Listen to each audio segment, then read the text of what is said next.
Welcome back, everybody, to the Fantastic Short Story Society, where Scott, Marcus, and I are here to be the people who introduce you to movies you may not know. Sort of. Not really, but you've probably heard of these. But we're going to review a trailer today. It's New Year's. And we go into year 2 of us doing this. So I don't know how many episodes we have, but we've been doing quite a few. We've been doing quite a few. Hopefully, those of you who are watching, you enjoy these. We want to hear your comments more often, so please do that. The International Screenwriters Association is going to be posting a lot more of these types of videos, not only on our YouTube page, but a whole new platform as the year comes along here. So we'll be doing a lot more of these. But I'm eager to watch this trailer. I have not watched the trailer. I've heard plenty about the movie. I know the two. I don't know the two, but I know of the two leads who are in the movie, and I'm very eager and excited to see how both of them do. Right. We are going to be taking a look as we're at the beginning of the year, so it is kind of award season. I was just going to say Oscar buzz. Yeah, the movies that come out end of the year, very end of the year, and especially the first part of the year are the ones that the studios want to make sure are fresh on the minds of award voters. Yeah. And we are going to be looking at The Last Showgirl, and of all of the names throughout recent history of pop culture, Pam Anderson and Oscar buzz don't seem to go together. Right. Based on her work on Baywatch, we'll just say that. However, she's getting a lot of buzz for this, and she has been nominated for a Golden Globe already. As we're recording this, the Oscar announcements haven't come out yet. I'm excited for her. It's not like I've ever been a huge Pamela Anderson fan or anything. Not that I haven't liked her or something, but to see an actor go from where they came from to this, potential situation, at the very least, just the performance that she gives, I think it's just so cool and good for her, and I'm just really excited for her. So, as we talk about, she's been through some stuff in her life, which made her ready for a part like this. And I don't even fully get it, but it's The Last Showgirl. So obviously it's somebody maybe at the end of her career, aging out of being a certain person that she has been, a certain identity. Right. I don't know enough about Vegas, like our showgirls in general dying out. Quite possibly the times are changing, but also writers who have lived a long life and have a lot of experience. They're more relevant than ever because they can speak to more things. So there's a lot of value to experience. There's value in age. Let's just say it. That's what I'm saying, telling people.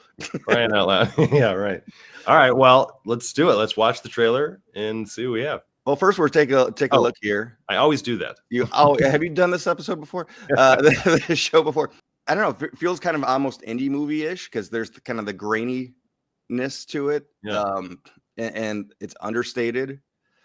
You get a lot of tone and emotion, I think, out of it. Mm-hmm. It definitely looks like Vegas in the background. Yeah, I think is that Mandalay Bay. It could be. I'm sure Vegas fans would know better. But yeah, honestly, there's not a lot there. Not even a tagline or anything to dig into. Yeah, right.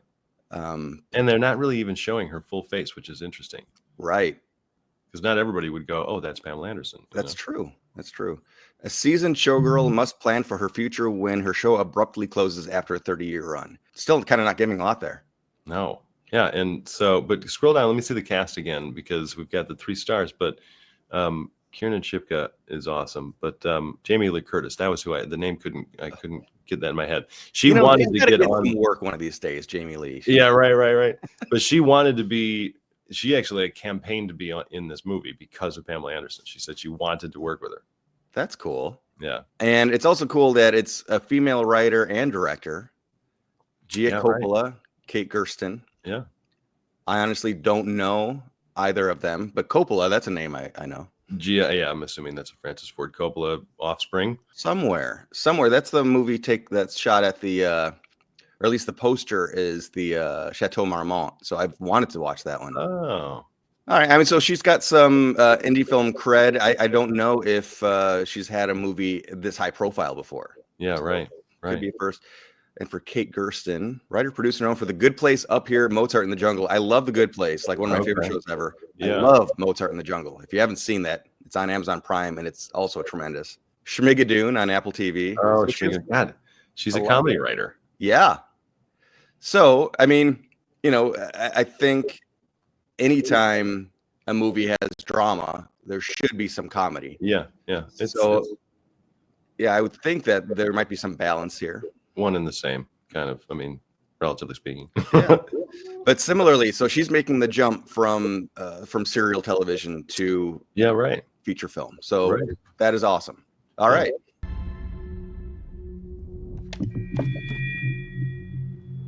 Places, please. Places, please. This is your place's call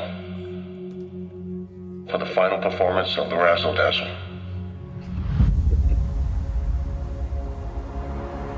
I mean, Las Vegas used to treat us like movie stars. Costumes, sets. We were ambassadors for style and grace. The Las Vegas Showgirl.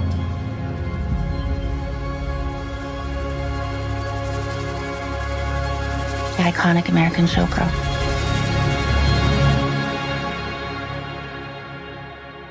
You have an act prepared? I do. I'm a dancer. Music? Yeah. I gave it to the maestro. Hold your cards close. Feeling seen. Feeling beautiful. That is powerful.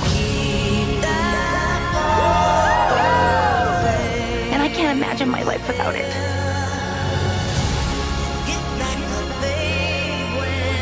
Doing a job that you don't really love, that's hard.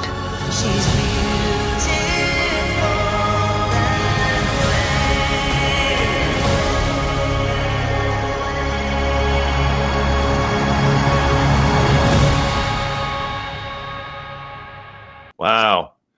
It's like tear-inducing. I mean, there was real emotion. I mean, the music was fantastic. I definitely want to see it. It doesn't necessarily give you a sense of the story, which in a way I'm fine with and I can understand from a marketing perspective, because really this is about Pamela Anderson in this role.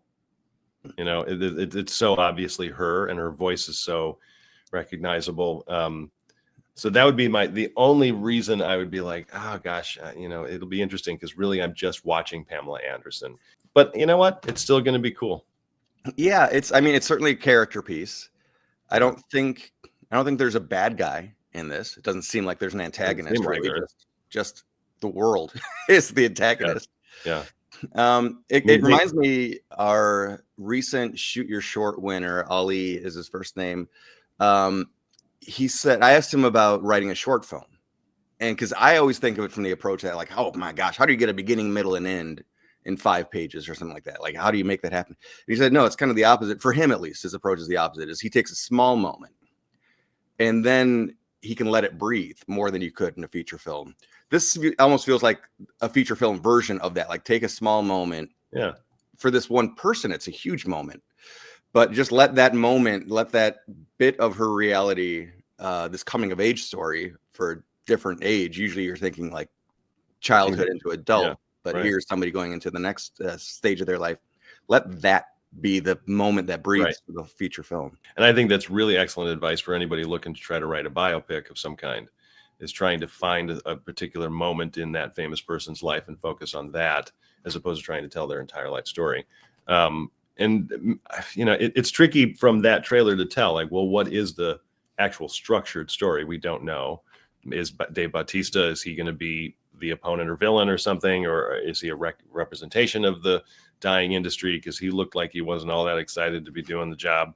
Yeah. There's a lot you can get out of that. But from a marketing piece, pretty cool and powerful. Really, really well done. Yeah, this is absolutely a prestige piece. And I don't know. It just feels like it's well done without even seeing it. Now, when you, Max, as the Story Farm consultant, I know as you go through the different, sections of a screenplay, the different stages, there's a certain area that you say, with the fun and games, I believe it is. Like, this is what's represented in the trailer a lot. Yeah. Fun and games might not be the right label on this one, but the moment from the trailer that repeats itself a lot as we're watching the film, what do you think those moments are? Just like, it's pretty much all of what we saw. It was her dealing with the fact that this is the last show of her career, I'm assuming. And so I'm then assuming from a structural standpoint, once we enter that second act, it's her dealing with this new feeling and new experience of, this is the last time I'm going to do this. Or, which it seemed like she was auditioning for something in this trailer. Maybe she was auditioning for a different role. And then the process of the story is her not being a showgirl and then trying to do and be something else. I don't know, but that is probably what that beginning of the second act would entail, which is, so the reason Scott asked that is because any trailer that you watch is usually the beginning of the second act moments of a movie, because that's the first time the main character is experiencing a new world and the audience is experiencing this new world with you. So that's, it's not 100% accurate every single time, but maybe Archie agrees. We'll see what he does in the back. And then I'll ask this. So often when crafting our stories, we want to find moments where we raise the stakes. We can see things like her rent becomes due or something else financial maybe comes up and now she doesn't have her safety net or security of her job. Do you think it's as important in a movie that is a character piece like this to raise the stakes? I don't think so. Something like that I don't think is absolutely necessary. I think it's her longing to be who she's always been and in the limelight, and now she's experiencing the opposite of that, but then trying to redefine herself in a new way, which is why this is a role of a lifetime for her. That's cool. That's great. Yeah. And then I guess just to wrap it up, do you have your favorite showgirl outfit that you want to put on for the audience here? Just to wrap it up, a simple little request. Sadly, no. I do have a tutu that I put on Archie every now and then, but it's too small for me. Yeah. And you've tried. Yeah, right.